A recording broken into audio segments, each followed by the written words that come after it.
Beloved, you were guided here with intention. This is not random, it's a sacred timing. Recently, you made a quiet decision, one that may have seemed insignificant to others, yet it carried a great weight in the eyes of God. You chose what is right when it would be easier to choose comfort.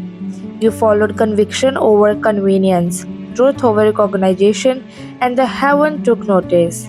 The Bible reminds us the eyes of the Lord range throughout the earth to strengthen those whose hearts are fully committed to Him. Through Chronicles 16, verse 9. In that insane moment, your faith spoke loudly. You stood when others stayed silent. You gave when it cost you. You forgave when pride resisted. That is the living righteousness, real, costly, and powerful. And God saw it all. Do not grow weary in doing good, for at the proper time you will reap a harvest if you do not give up. Galatians 6 verse 9. While you wondered if your choice mattered, heaven was already preparing your answer. Just as Abraham discovered provision in this moment of obedience, your faith has set something in motion. What's ahead is not by chance, it's a promise. Your breakthrough is forming and your reward is closer than you think. Let's start here.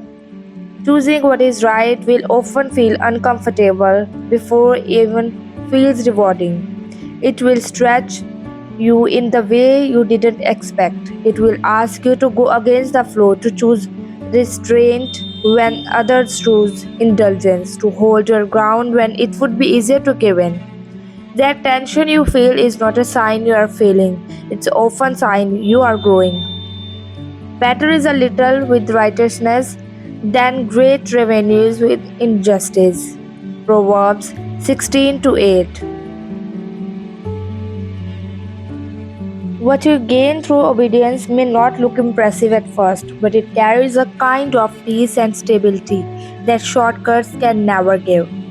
There will be seasons where your choices don't make a sense to the people around you.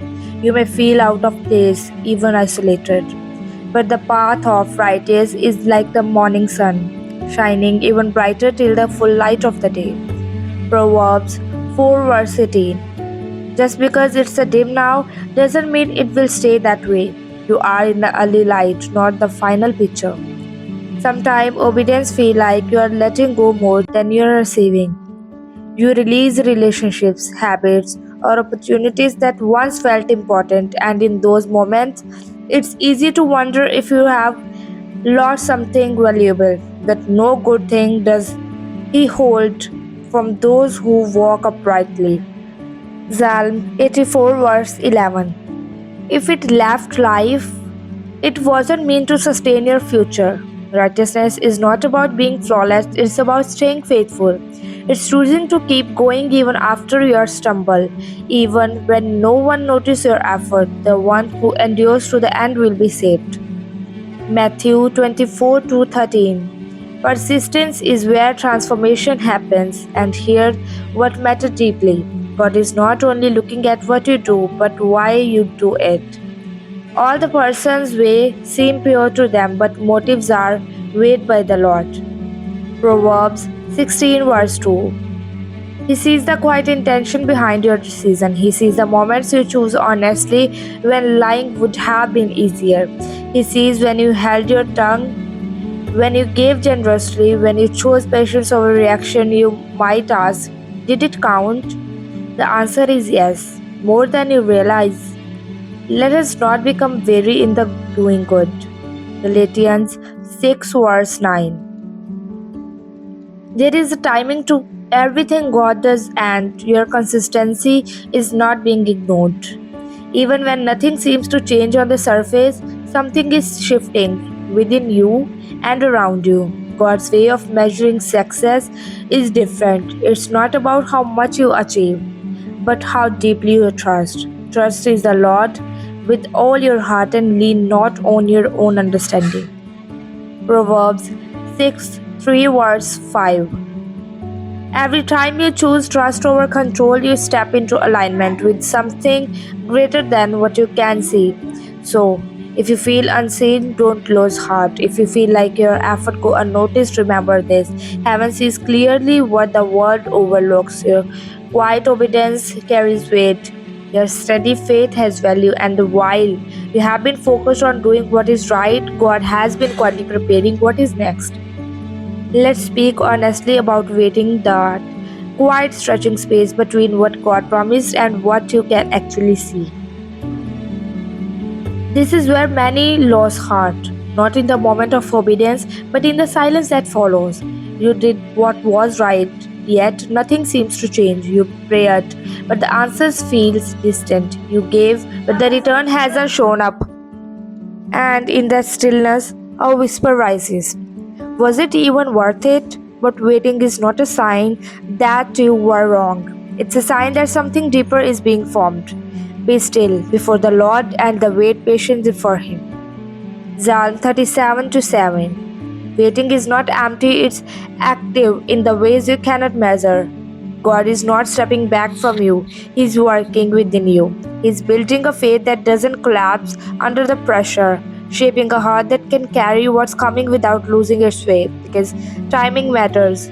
If certain doors open too soon, they would overwhelm you instead of blessing you. What feels like delay is often alignment. God is arranging detail you cannot see. People, moment, opportunity all fitting together at the right time. Nothing about this season is wasted, even the silence has purpose. And while you are waiting, you are becoming. Each time you choose trust over doubt, peace over frustration, you grow stronger. You are developing endurance that will hold you steady when the answer finally arrives. So don't rush this process or compare your pace to others.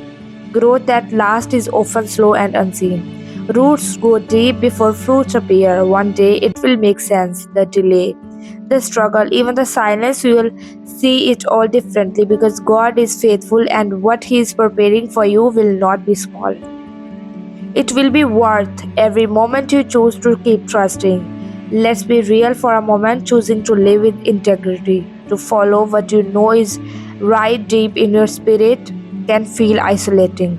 People won't always understand why you draw certain lines or walk a different path. Some will say you are too intense, too serious, maybe even too religious, but what they call extreme is often just the mark of someone who refuses to live a common life. You were never meant to be blended, you were set apart on purpose. There is a quiet cost to that kind of life. It asks you to go against the flow when it would be easier to drift with it. It asks you to stand firm when compromise would bring quick comfort. But being set apart has never been about ease, it's about alignment with something higher. Think of the moment in Scripture when obedience looked like loss before it revealed its true meaning.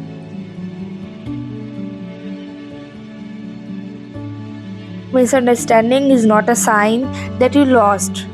Sometimes it is evidence that you are exactly where you are meant to be. When your life begins to reflect something eternal, it will not always make sense to those focused on what is temporary. If you have been feeling alone, it may not be because something is wrong, it may be because something is being prepared. There is a kind of separation that is not punishment but protection. God often pulls His people away from noise before He brings them into clarity. The silence was not empty, it was full of divine presence. God often worked in hidden places. He develops strength where no one sees, builds character where no one applauds, and plants seeds that take time to grow. You may feel overlooked right now, but heaven has not overlooked you. What is being formed in you matter more than what is seen around you. So when people misunderstand your choices, keep walking in truth. When your faith is questioned, remain steady. You are not living for approval that fades. You are living for something that lasts.